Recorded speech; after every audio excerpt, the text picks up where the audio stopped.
半瓷牙就係俗稱嘅烤瓷牙，同依家嘅最新科技全瓷牙一字之差，有咩區別？烤瓷牙咧係90年代嘅產品，即係入邊有一層金屬，出邊包一層好薄嘅瓷，呢個叫烤瓷牙。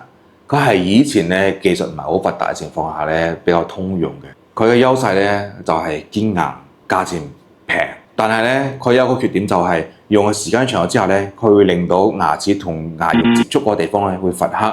時間長咗之後咧，牙肉就會萎縮，呢個就會敏感啦。第二種咧全瓷牙，全瓷牙咧就係呢近10年咧就比較興起嘅。